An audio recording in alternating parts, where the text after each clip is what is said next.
Hello, darlings. Welcome to your Embodied Tarot reading. I'm super excited for this one. We're just coming off of the Leo full moon.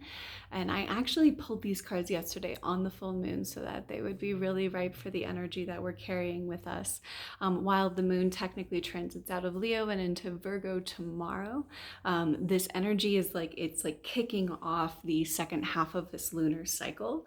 And so it's still very important as we're kind of moving forward into the month of February and still navigating Aquarius season 2, which is so beautiful.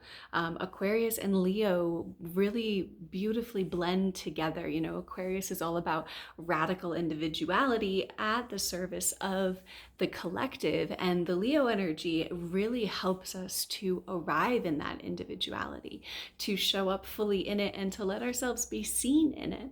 But when the moon is in Leo, rather than the kind of outward expressions of it in that particular way, it can be at least much more about how we show up for ourselves and how we witness ourselves and witness the parts of us that maybe we like to keep tucked away and hidden. So for this reading today, I started off with the two cards that Leo is most heavily associated with, but then actually pulled cards to help us to absorb the medicine of this Leo energy, okay?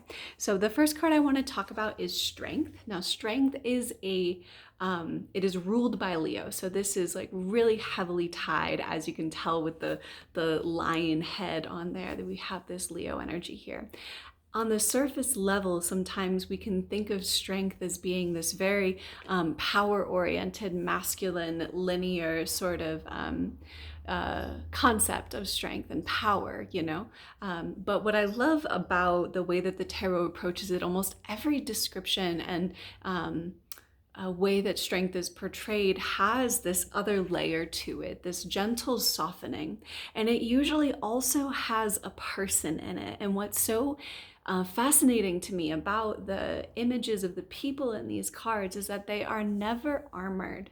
They're never showing up to this encounter with this sort of wild, fearsome beast with a weapon, you know? And so really what the Strength card is all about is allowing ourselves to show up undefended, allowing ourselves to see the parts of us that we do tend to lock up in little boxes, and to open to it and to be willing to witness our fullness, to witness all of ourselves, even the parts that feel untamed or even out of control. And it makes so much sense that we would have fear around those, but this is really the medicine here, because what it allows us to do is to drop into the heart space in a way that we are not able to if we are rejecting parts of ourselves.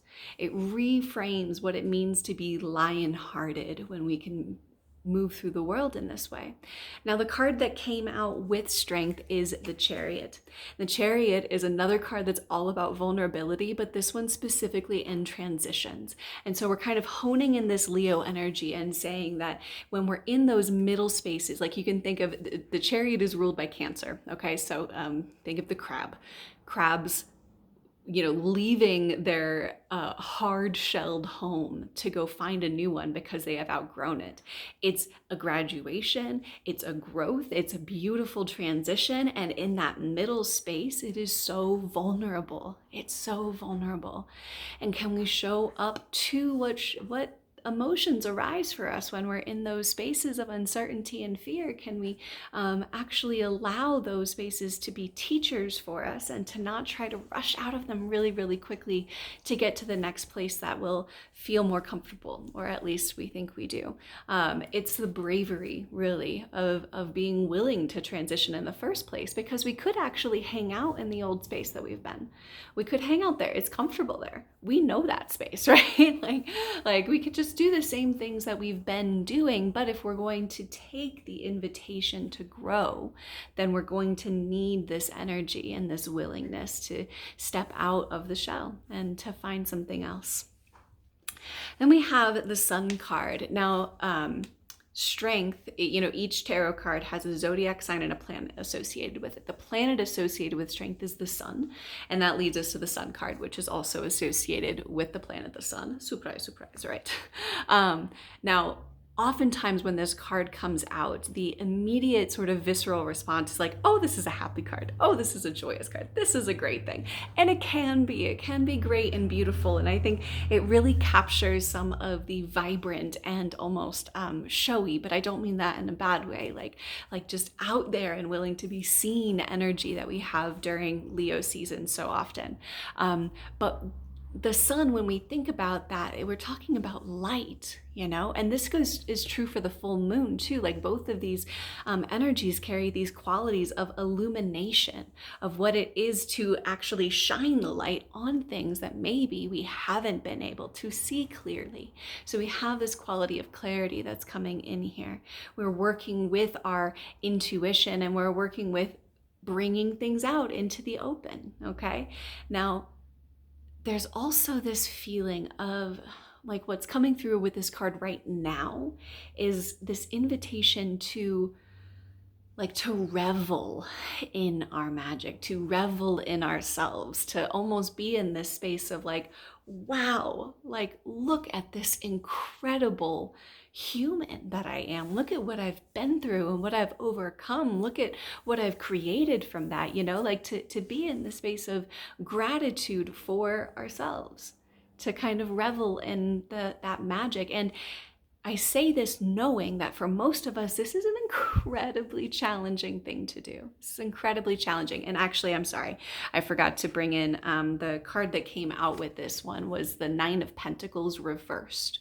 And so with this coming in there is this sense of like, we have not been taking the time to look at how far we have already come. We have not been taking the time to say, like, even just the choice that you made to make change is a big deal.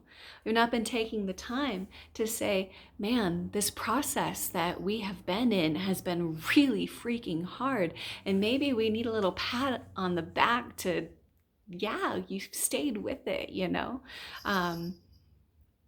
There's always something. There's always something that we can acknowledge ourselves for, and to do it in a way that is a celebration. The last two cards that I pulled were to dig in a little bit more to like what we should be paying close attention to as we work with these energies right now, and a message from Spirit. So what we should be paying close attention to, the Page of Pentacles came out again, which this was one of our cards last week. So we're returning to this sense of devotion, of what we are devoted to and how we are spending our time, really. And so I want to just add that in here, is like taking a look at what your time allotments say about what you are devoted to.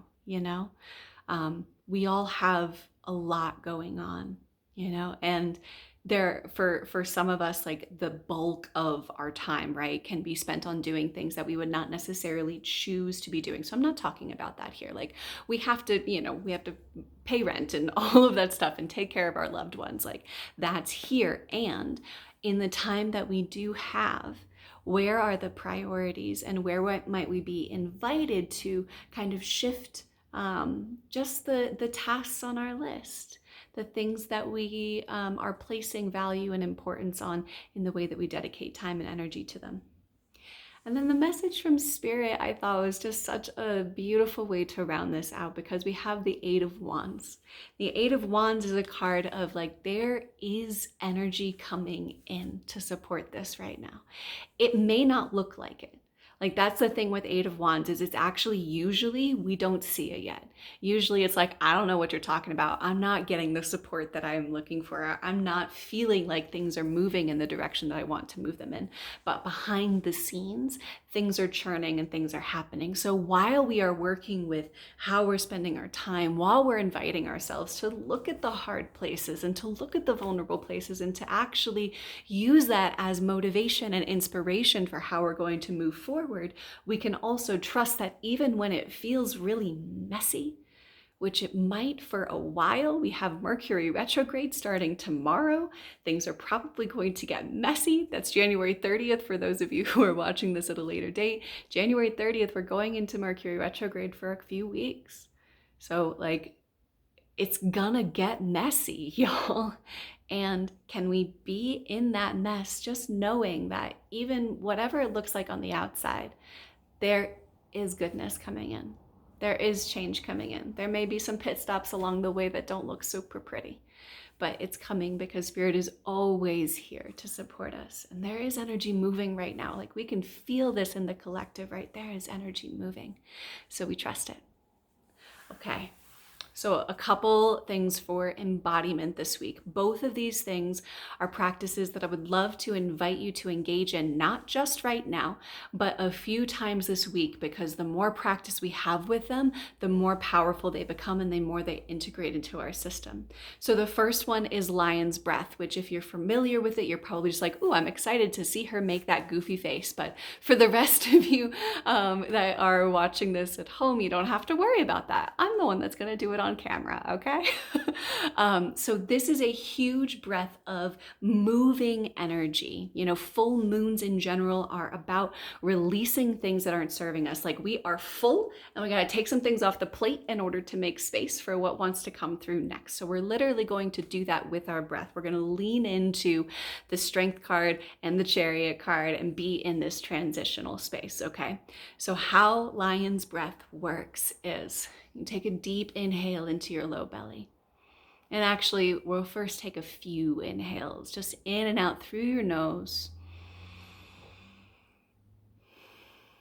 Moving breath deep into your low belly, starting to let it slow down and let it deepen little by little.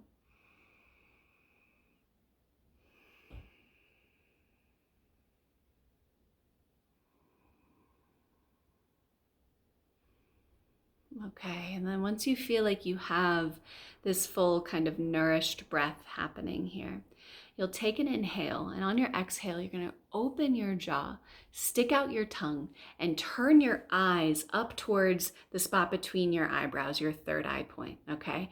And the sound as you exhale, we're going to let it be that rasping, full, forceful exhale like a roar. So it looks and sounds a little bit like this.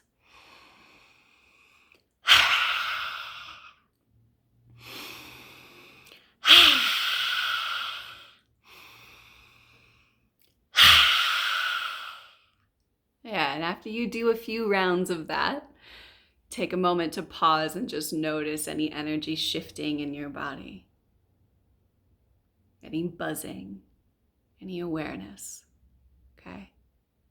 Let's do a few more together. Don't leave me hanging here just looking silly on my end, okay? I am doing this right now, trusting that you're going to do it with me and it'll be worth it to move this energy, all right? So deep inhale into your low belly. Let it rip.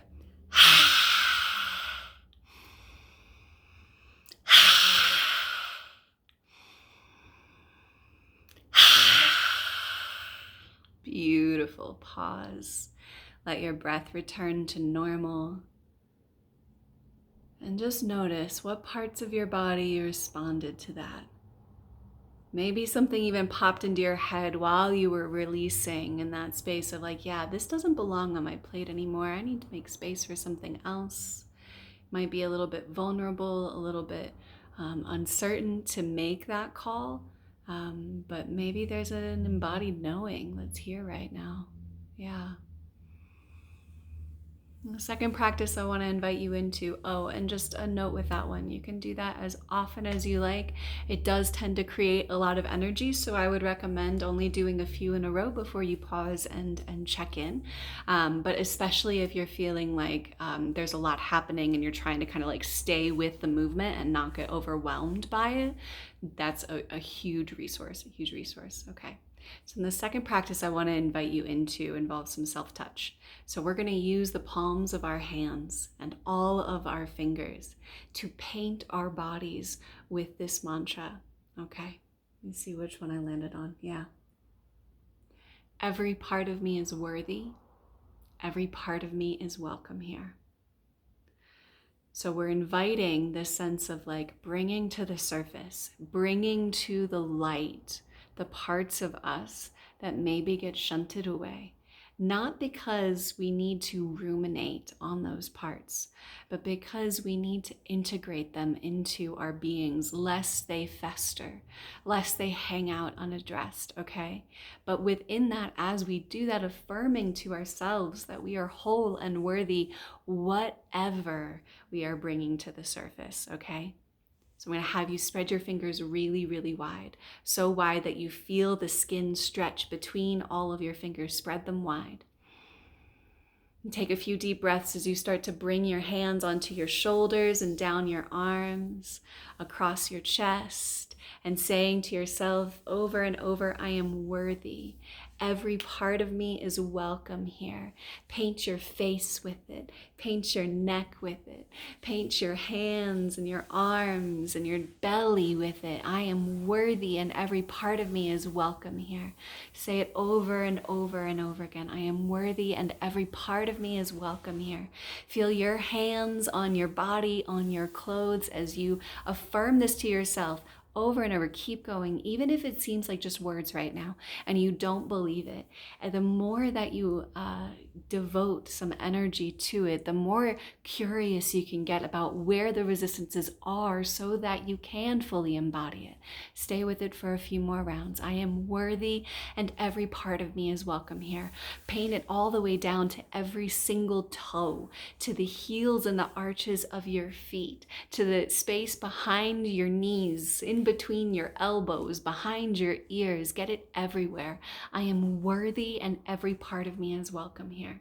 And you might even start to imagine that it's going inside your body, to your organs, to all of the nooks and crannies, being shed with the light coming out of your palms.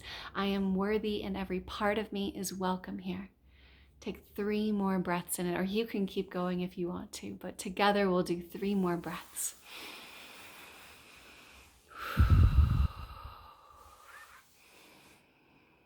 Let your hands come back to your heart.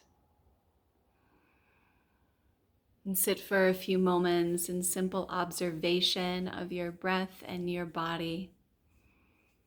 And I'm going to open up a channel of energy between all of us right now so that I can send you just a beautiful ball of life force energy, of love, of light to amplify this powerful work that you are choosing to do in your life and in your body, okay? Wherever and whenever you are watching this, I'm asking my guides to bring this love to you right now, to let you feel it viscerally. To know that I love you and that Spirit loves you and that we have got this. I'm going to leave it there for this week, loves. See you next time.